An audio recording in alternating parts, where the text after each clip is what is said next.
In today's class, you will learn how to get grant funding, free money, for your business.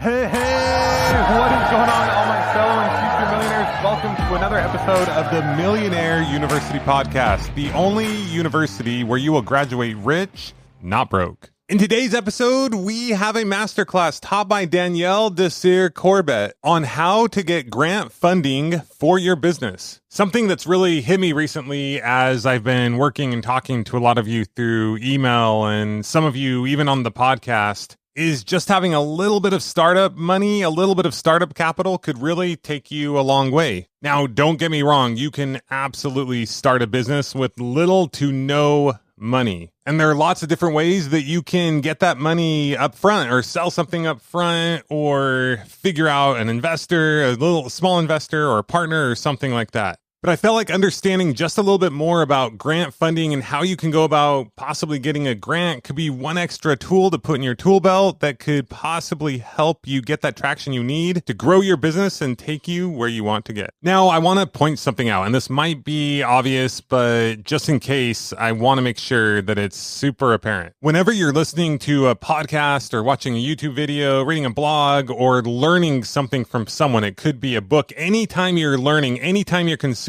content, if you pay close attention, you're actually learning two things at once. You're learning the actual thing that the person is teaching you, that you're hearing from their voice or reading in the book or blog, but you're also learning how they're growing an audience, how they're running their business, how they're making money. You see, just a couple of years ago, Danielle was actually a grant administrator, but she was able to use her expertise and knowledge in this field to create another stream of income that allowed her to quit her job and start a newsletter that she has a free portion of and also has a portion that she charges for. And so talking about that, teaching her expertise, something that she enjoys and understands, along with talking about a few other things that she's passionate and excited about, has allowed her to quit her job and start a business doing this full time. So while I wanted her to come on today and talk about how you can get grant funding for your business, I also just thought her overall story of how she has turned her knowledge into a business of her own was pretty awesome. So that's just something else to keep in mind as you're listening in on this masterclass. Well, let's get to it already. How to get grant funding for your business. Ladies and gentlemen, I give you the one, the only Danielle Desir Corbett. Hello there, and thanks for tuning in to today's masterclass, all on how to find grants and fund your business. My name is Danielle Desir Corbett. I am the founder of the Substack newsletter called Grant for Creators, where my team and I scour the web and use all of our researching skills to find different grant opportunities and funding sources for creators, founders, and small business owners. And a little bit of background about me, I am a former grant manager turned creative entrepreneur. Pretty much my role was to help physicians, researchers, and these research teams find funding for their projects and help them with their applications and also manage their funds if those grants were funded. I absolutely loved my job as a grant manager and a grant administrator, and it's really cool and unique that I get to translate those skills and now help creators and small business owners do the same or similarly. Personally, I am a 4 times funded creator. I've won 4 grants for my podcast, the Thought Card podcast, which is an affordable luxury travel and personal finance podcast. So overall, I am all in on grants, not only finding them for folks, but also applying for them myself as a creator and small business owner. In this masterclass, we're going to talk about what is a grant, how they work, including the advantages and disadvantages, and we'll wrap up with how to assess funding opportunities, how to find them, and some tips and strategies for best practices. With that being said, I talk to all different types of creators and small business owners, and I hear quite a few misconceptions that I want to tackle today. First misconception is that only nonprofits can receive grants, and this is absolutely not true. Yes, there are a lot of grants for nonprofit entities, but I want you to know that there are a lot of grants for for-profit companies and founders and businesses as well. I've seen grants also funding ideas. So you don't necessarily have to be a formal LLC or formal corporation to get this funding. All you have to do sometimes is to have an incredible, innovative, impactful idea. So myth number one, nope, you don't have to be a nonprofit to receive grant funding. Also, I hear a lot of misconceptions that, oh my gosh, I have to have an LLC set up as a business entity to be eligible for small business grants.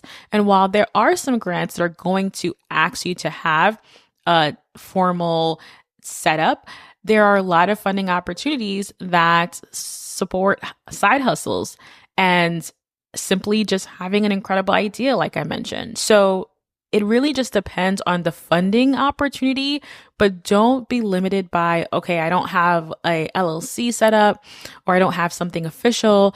I'm not eligible for small biz grants. That is absolutely not true. And then another myth that I see a lot is that, oh, I can just simply use Google to search for funding. And yes, you can use Google, but here's why Google is probably not the best research tool. Number one, there are a lot of expired opportunities when you search through Google. So you're going to spend a lot of time and you might be even getting excited that you found funding opportunities, but sadly and unfortunately, they've already expired. And sometimes these grants have expired years and years and years ago, but they're still coming up on Google. So Google has a lot of outdated opportunities. So it's not my first go-to when it comes to finding funding sources. Don't worry, I will break down how to find funding very soon. Also, a lot of these queries, when you look into Google and you're looking through Google, you're going to find a lot of grant recipient announcements, meaning, hey, we are so happy to announce that these 10 people, these 10 businesses have been funded. And similar to the expired grants, this is not really helpful for us because we're looking for new open submissions. So this could be a waste of time.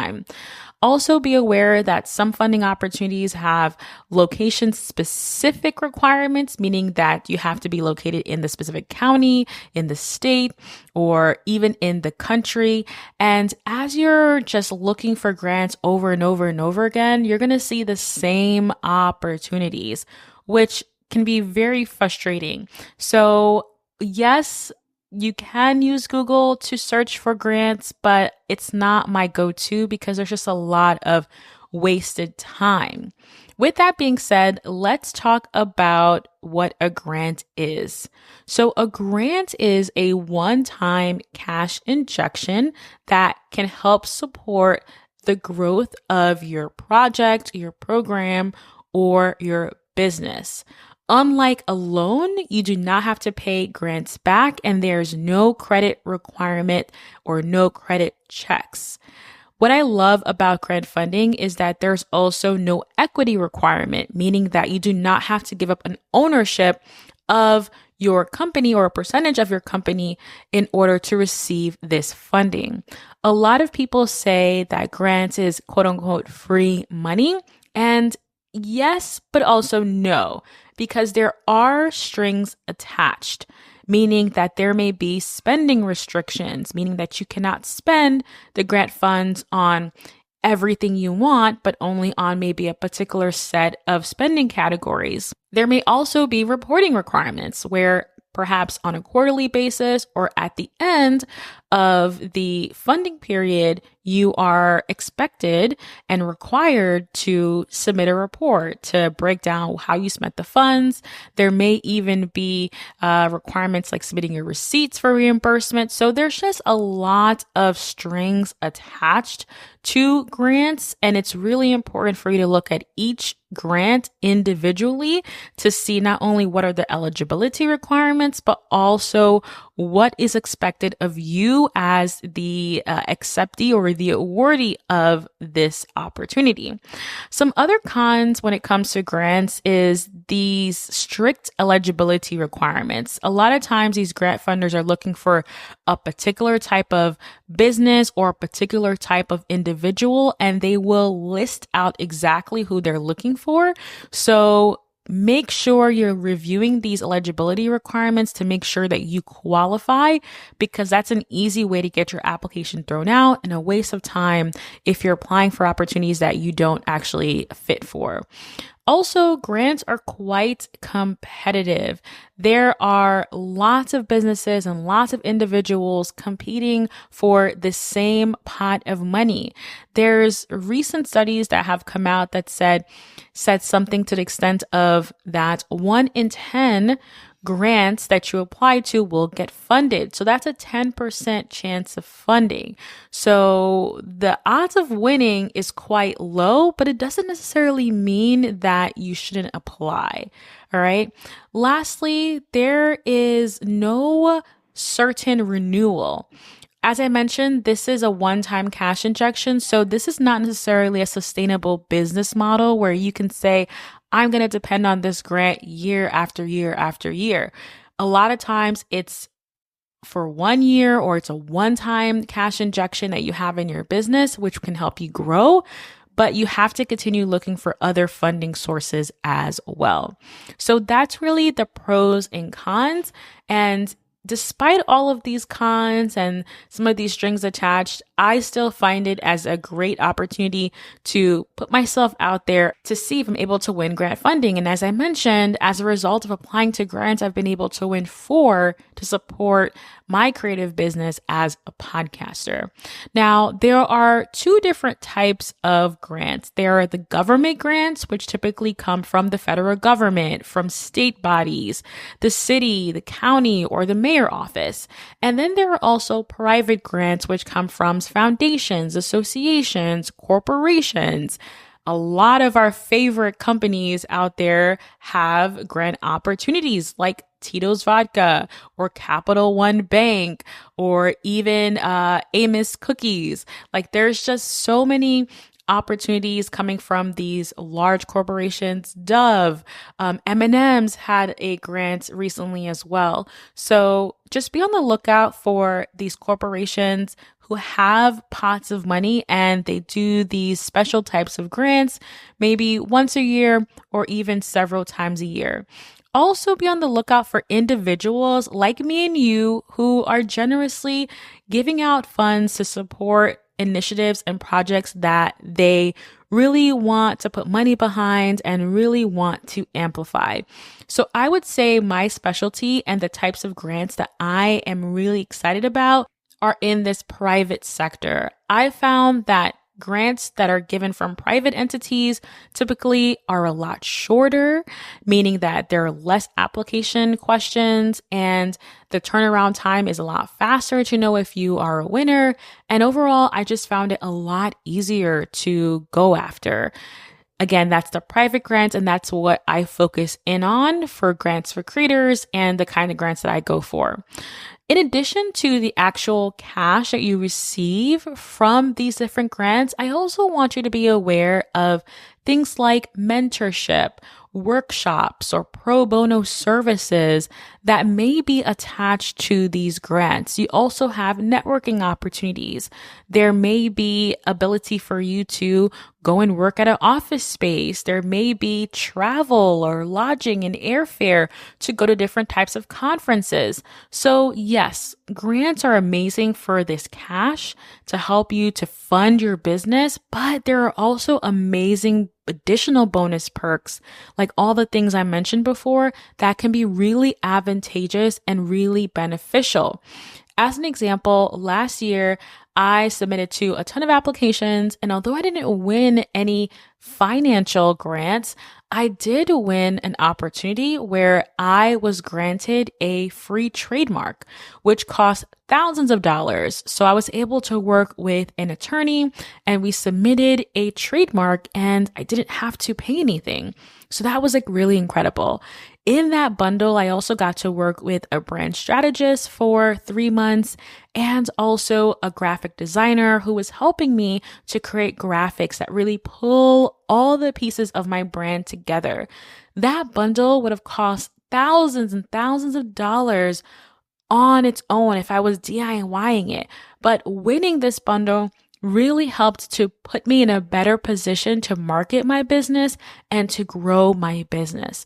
So go after the grants that have funding, but if you see something that catches your eye that doesn't have a dollar attached to it, but has some of these things like the mentorship or these pro bono services, definitely consider going after them as well. So let's talk about where to find grants. My favorite way to find grants is more passive. What I do is whenever I see a funding opportunity that I'm interested in, I immediately sign up for their newsletter because when the next round of funding comes out, I will be the first to know because they typically send out newsletters before they post on social or, put out a website page or something like that. So my biggest recommendation is to, whenever you find something that is interesting, sign up for their newsletter. This way you are now attracting opportunities to you in your inbox. So all you have to do is on a regular basis is look through those newsletter blasts and see if there's anything interesting that you can go for. Depending on your industry, for example, I'm in a few industries. I'm in the podcasting industry. I'm in the writer industry. I'm in the travel industry. I'm also in the personal finance industry. So what I recommend to do is to sign up for all of these newsletters, all of these industry newsletters. So you will be the first to know when there is an announcement or something interesting or funding opportunity that is coming out. These industry newsletters will pick it up and share that story. You can also look at search databases, and I'll share with you a few in a moment.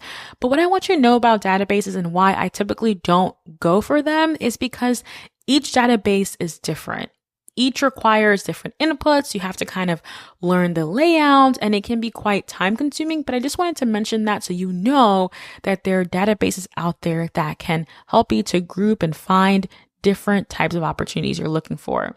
Now, a lesser known way, it's less tangible, I would say, but it's really effective, is to ask and share opportunities with your friends. Meaning, tell your friends, tell your colleagues and your peers in your industry that if they see anything, any funding opportunities, any grants, to let you know and think of you so that you are one of the first people they have in mind when they see something that may be interesting.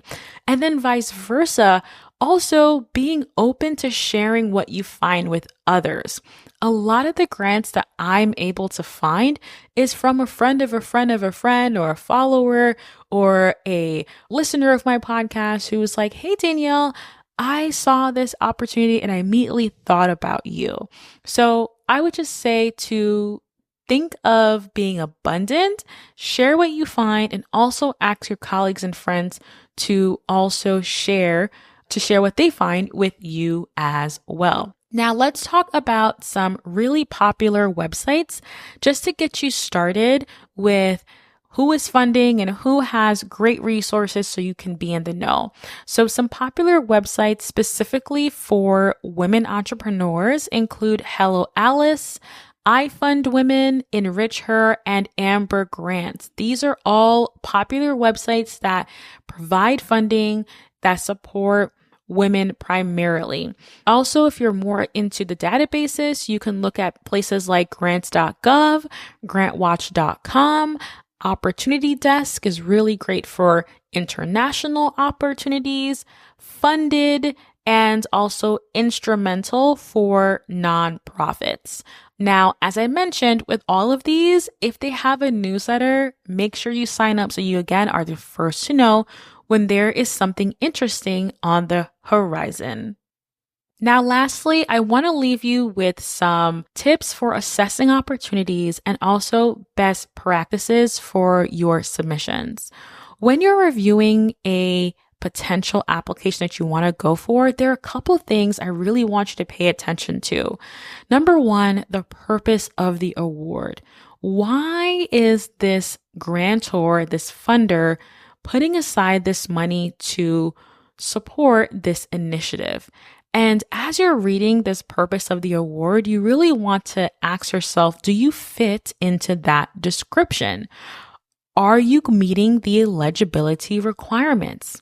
So looking at who is this award for? Who are they looking to support? Am I a good fit for this? Is one of the things to really look at as you're assessing an opportunity. Once you see that, okay, this sounds like an award that I can potentially put my hat into, you want to look at the deadlines. You want to be able to see, okay, is this something that I could realistically go for?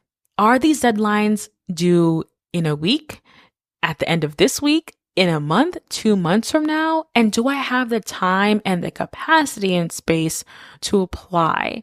I will say that I've found that grant applications can take anywhere from 1 to 3 hours, depending on how difficult the application is and if you have like boilerplate templates or language that you can pull from. So even though I have an extensive archive of different responses that I've used over the years, it still can take me upwards of 1 to 3 hours to submit each application. So as I am looking at each application, I'm looking at the deadlines, I'm looking at the funding amount. Is this worth it? Me spending 3 hours on a $500 grant may not be worth it, but it may be worth it for spending on a $50,000 grant or even a $5,000 grant. So you have to really assess and really be strategic about the opportunities you go for because they are time consuming to apply for. And it has to make sense to you financially, the time allotted and what you're going to be really spending your time on, which is the submission process.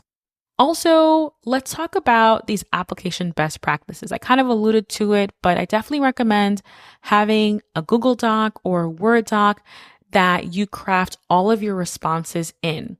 If you've ever applied to something and for some reason your computer freezes or you lose power and you have all your answers on the application form, anything could happen and you could lose all of your data.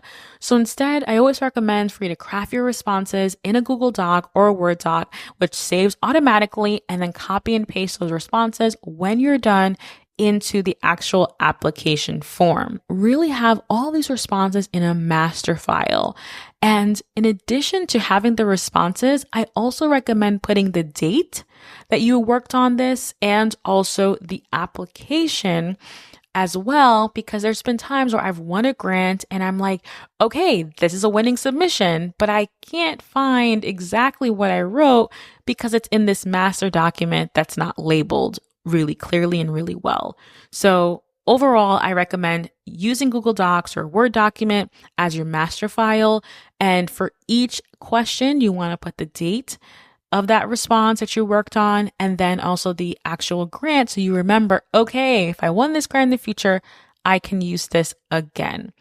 As I mentioned, it can take anywhere between 1 to 3 hours to work on each application. So you want to set aside time on your calendar to work on this. Grant applications are professional documents, so we really want to make sure we are putting our best foot forward and we're doing as much as we can to be clear, concise, and professional. The last thing I'll say is that if there is a question that asks you to share your video or share a video and it says optional, more than likely it is not optional. This is something that I learned from a grant writer. Here's why. Because the video really allows you to share your enthusiasm, your excitement, your passion, and your expertise. And there are people who are going to skip the video and not have this extra space to advocate for themselves. And there are going to be a subset of people who are going to actually do the video, share the video, and that helps you to stand out.